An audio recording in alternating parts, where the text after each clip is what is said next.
अन्न आणि औषध प्रशासन विभागाने शहागंज परिसरातील दुकानांवर धाडी टाकून सुमारे 6.5 लाख रुपयांचा गुटखा जप्त केला आहे।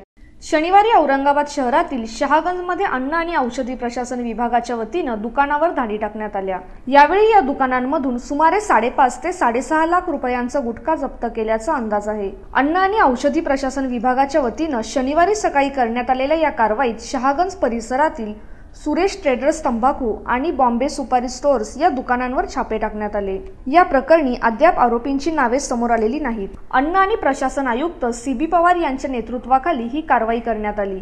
या कारवाईमध्ये सुमारे 5.5 ते 6.5 लाख रुपयांचा गुटखा पकडण्यात आला आहे। अन्न व औषध प्रशासन औरंगाबाद कार्यालयाला मिळालेल्या माहितीच्या आधारे आज रोजी आम्ही बॉम्बे सुपारी व व्हीटी टोबॅको शहागंज औरंगाबाद येथे धाडीचे आयोजन केले।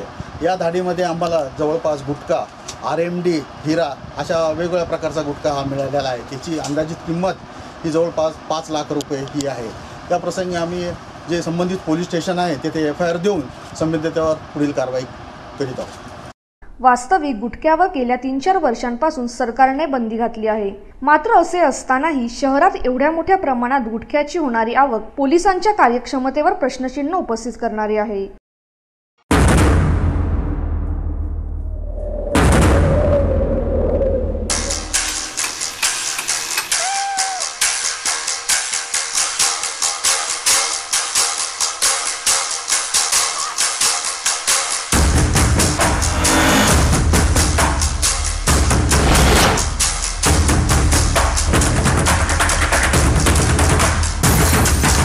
Seconds.